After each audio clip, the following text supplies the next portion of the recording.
Right, hello everyone. Welcome to today's e-training session. Today we're going to be talking about feedback and how you can use it to improve your learner's experience and decrease the amount of time that you need to spend physically marking some of the assessments that you're creating. Really, this is a massive topic and you can look online just about anywhere and find heaps of advice on how to give good feedback, what's an example of good feedback, how does it affect you in the long run. There's heaps of stuff on it. So instead of teaching you an entire master's course on it in 30 minutes, we're just going to give you some quick tips and some ideas on how to design your feedback for your learners and make life a little bit easier all the way around. Righto, so starting off, we will find our way to the module that we've got to work off of.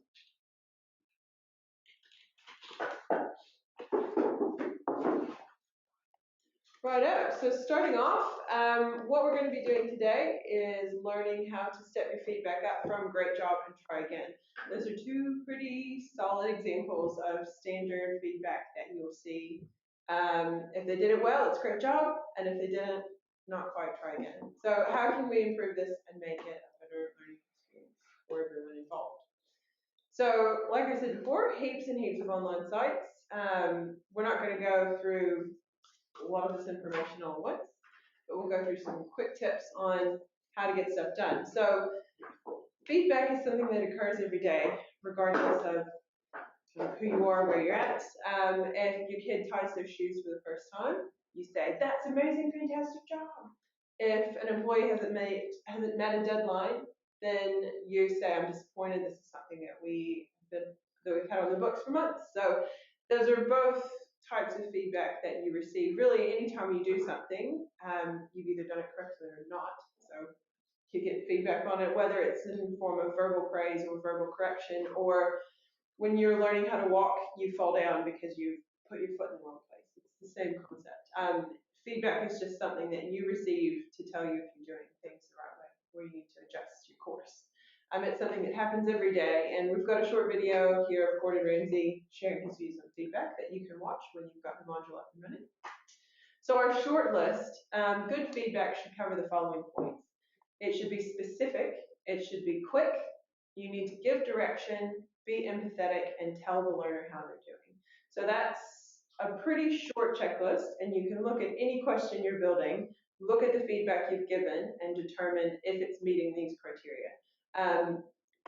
Sometimes when you're going through and putting feedback together, it will only meet pieces of them. So we'll go through each one. Your ultimate goal is to hit all 5, but if you can't, that's okay, as long as you're meeting at least 3, let's say, at a minimum if you can. Right, so being specific. So correct and incorrect, just don't cut the mustard. Anything that is shorter or a short sentence is not really enough. All you're doing is saying yes or no, and that sometimes just isn't going to cut it for people. Your learners need specific feedback around what they've done and what about it is correct or incorrect. So just saying good job is not enough. You need to say, I really like what you did with this report. You've really thought about what you've put together in it, and it looks great. We're happy to present this on Wednesday. That's a really good example of specific feedback that you give to someone that says, hey, this is exactly what you've done that's right. And it works the same way with stuff that they've done wrong. If, say, you're learning to drive and the driving instructor says, you actually need to put your turn signal on about 50 meters back instead of where we were. That's not quite right. That's an excellent example of giving feedback to help correct someone on what they're doing. Instead of just saying, nope, that's not right, try again, you've actually said, here's what you've done wrong. You need to go back and think about what you've done and retry it. So, yeah, specific.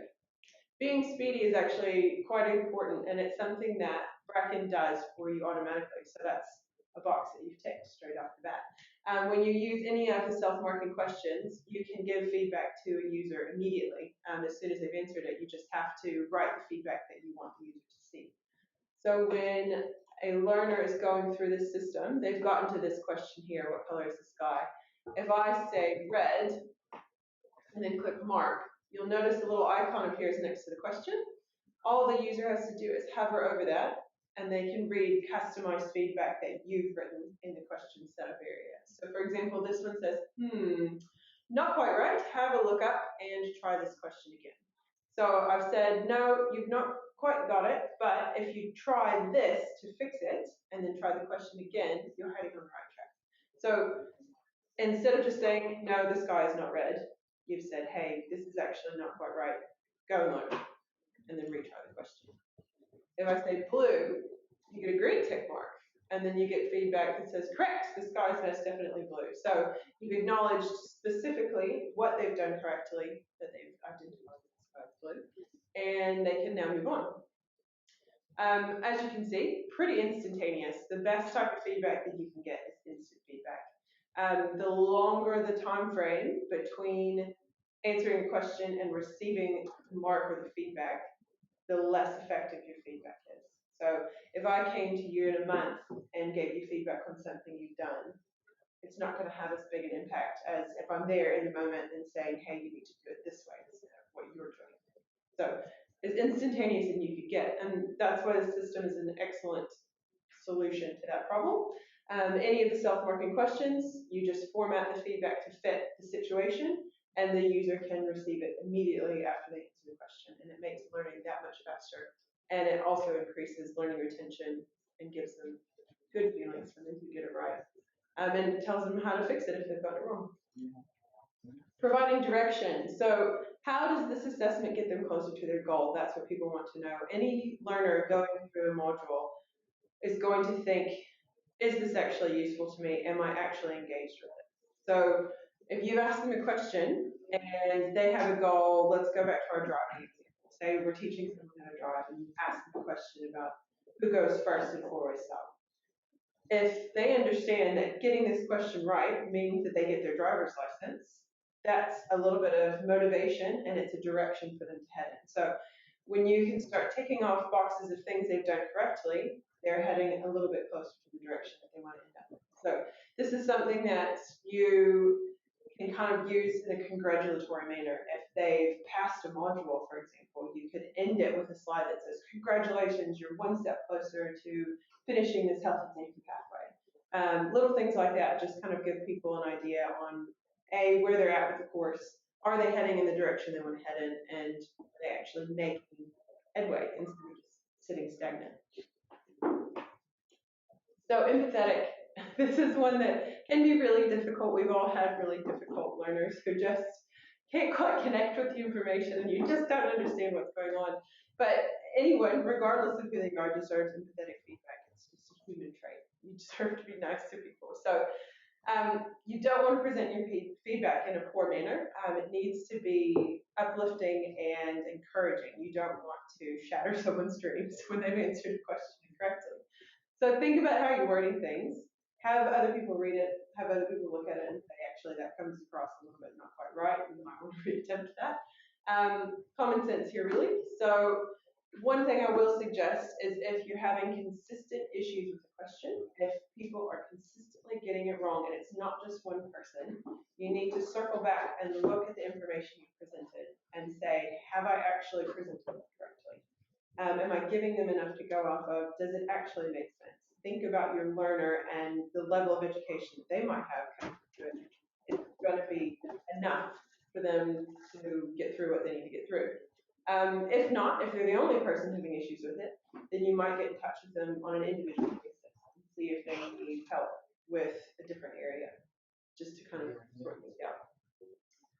So letting the learner know how they're doing is also pretty important. People like to know if they're doing well. This kind of loops back to the whole direction thing, but people want to know, am I passing, am I failing?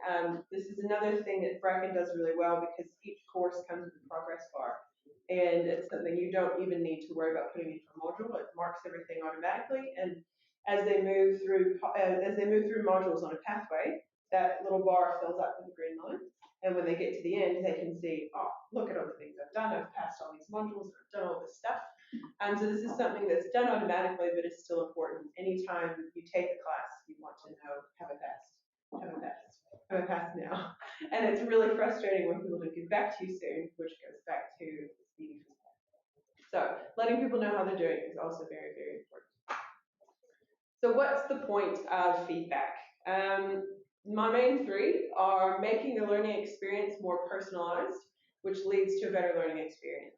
So when you've asked someone a question and you've given them specific feedback that's quick and tells them what direction they're heading in, that makes it very personalized without actually having to talk to the person or figure out their likes and dislikes. It kind of skirts that whole issue and you get something that's really customized to one person that feel like they're actually doing something that's really good.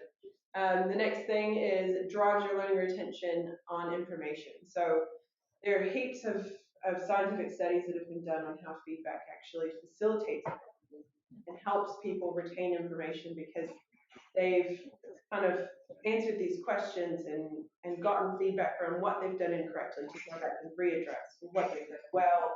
And there are two different schools of thought. You've got positive feedback and negative feedback. Positive feedback is where you say, you're doing a great job, you just need to go back and look at this thing, you're almost there though, and you just keep it really positive. The other option is more negative feedback, and that's not quite right, this is incorrect, this is incorrect, go back and try those things again. So saying the same thing, but in two different ways. And two schools of thought on that. Some people think positive feedback's the best because it keeps people happy and engaged and feeling good and doing things the right way. Other people think that negative feedback is a little bit more the way to go because people who correct those answers and finally get to the positive feedback feel a greater sense of accomplishment and more involved in the material. So I encourage you to scamper off and find more articles on those and kind of decide where you want to sit on it because it's a really interesting topic. There are heaps of videos out on it as well, and it's very fascinating. I think a mix of the two is a good option, but a lot of people drive on negative feedback. To be quite honest, when you deal in especially a customer service industry, most of the time what you're dealing with are going to be people that have come in to complain about service. You don't generally hear very many compliments, sadly. So a lot of the times the industry is driven by the people who come in and have negative things to say. So it's something that happens in real life. But yes, anyway, so feedback definitely drives your learning retention. It also decreases the amount of effort required to mark and return assessments quickly because if you're taking advantage of the questions that we've got in Bracken that are self-marking, that means that they're self-marking and no one has to touch them. So your users can just cruise through them, do them at their own pace, have a nice time, get to the end of it, and you have done absolutely nothing on your end aside from set it up so that it flows nicely. I mean, that really does. The amount of time that you spend setting it up is worth it in spades when you've got it up and running because it's smooth and easy and you don't have to worry about marking assessments afterwards. So if you want to know more, I have a very short collection here of some articles that I came across while I was researching this that are actually quite good.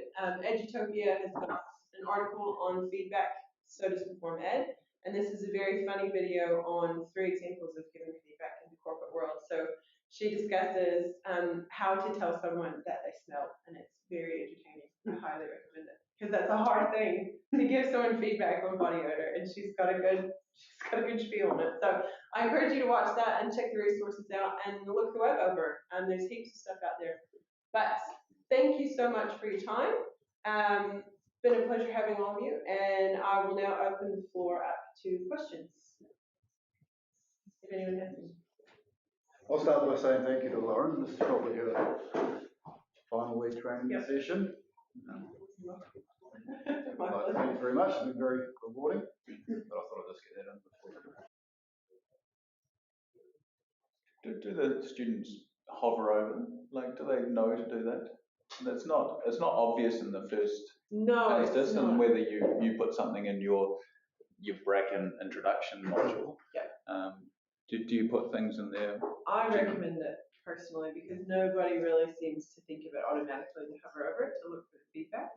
It does take a little bit of time to show up. It does. It's not instant. It doesn't just pop up. No, it won't just pop up. You've got to hover over it. So one of the ways that we get around it at Polytech is we put students through an introductory modules in the very beginning, and they have to go through and they learn about how to navigate within Bracken, what a module is, what a pathway is. That's where we kind of introduce that concept. When you've answered a question, click mark, and then hover over this icon to see your feedback. And that seems to solve the problem for the most part. You just kind of have to give people a heads up that that's how it works. But I get lots of requests for instant, once you've clicked mark, feedback. And I just think that that's something that we're in the process of developing. We just haven't quite gotten there. Works as it is. You just have to give them a little bit of instruction. Mm-hmm. Yeah. With that instant feedback, would you recommend doing that for every single question? Or it doesn't matter? Or I haven't done it at all. Well, there's a default setting. Every question that you create will automatically default to, I think, correct and not quite right. Mm-hmm. So you don't have to actually write anything because it automatically will develop that for you. Mm-hmm. But I recommend that if you're dealing with a question, it's always good to write that feedback out, even if it's just a really short one sentence kind of thing. It just makes life a little bit easier for the student, and it keeps the whole process really personalized. Mm-hmm. But if you can't, you can always pick and choose what questions you give it on. The problem you run into with that is that if you're not doing it often, if students are hovering over their feedback and they just see correct each time, they'll stop looking. Yeah. So that's something to consider, but it's definitely an option. And if you wanted to keep it short, you could always vary it and just say really short things, little pieces here.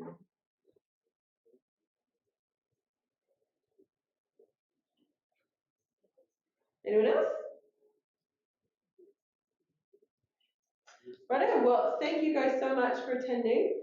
Really appreciate your time. And if you have any questions later on down the road, don't hesitate to get in touch with your Bracken representative, and they'll get you any. It's been a pleasure, and we'll talk to you guys later.